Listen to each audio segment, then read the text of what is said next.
Jerusalem UN vote.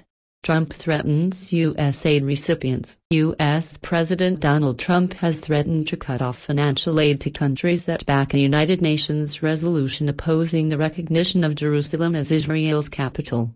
Earlier this month, Mr. Trump took that step amid international criticism. They take hundreds of millions of dollars and even billions of dollars, and then they vote against us, he told reporters at the White House.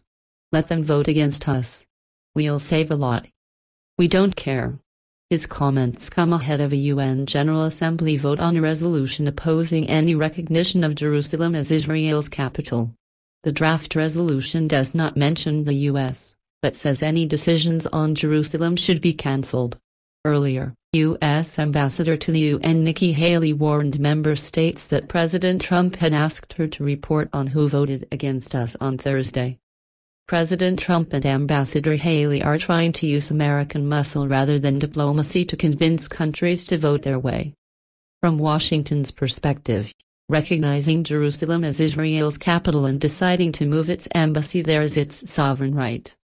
But that's not how the majority of countries at the United Nations see it. The strongest repudiation came, unsurprisingly, from Washington's critics.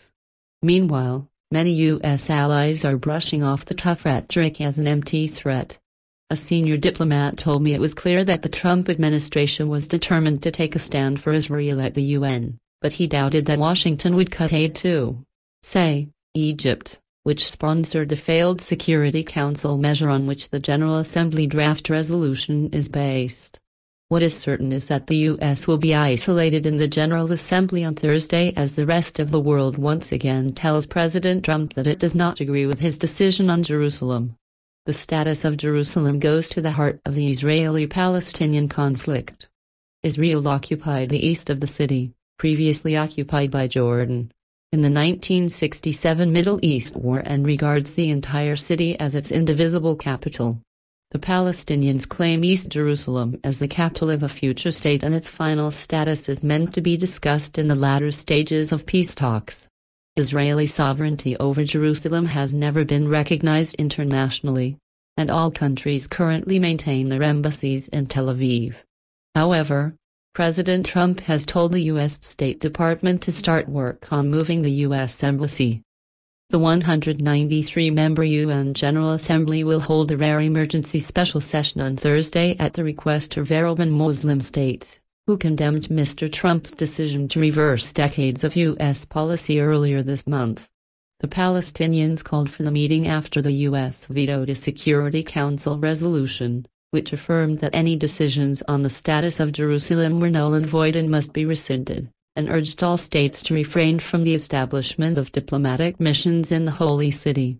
The other 14 members of the Security Council voted in favor of the draft, but Ms. Haley described it as an insult. The non-binding resolution put forward by Turkey and Yemen for the General Assembly vote mirrors the vetoed Security Council draft. The Palestinian permanent observer at the UN, Riyad Mansour, said he hoped there would be overwhelming support for the resolution. But on Tuesday, Ms. Haley warned in a letter to dozens of member states that encouraged them to know that the President and the U.S. take this vote personally. The President will be watching this vote carefully and has requested I report back on those countries who voted against us. We will take note of each and every vote on this issue, she wrote, according to journalists who were shown the letter. The President's announcement does not affect final status negotiations in any way, including the specific boundaries of Israeli sovereignty in Jerusalem, she added. The President also made sure to support the status quo of Jerusalem's holy sites.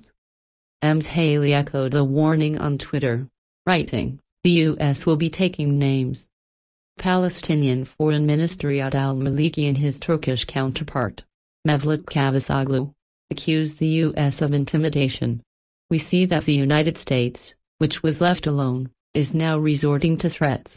No honorable, dignified country would bow down to this pressure, Mr. Cavusoglu told a joint news conference in Ankara on Wednesday before traveling to New York.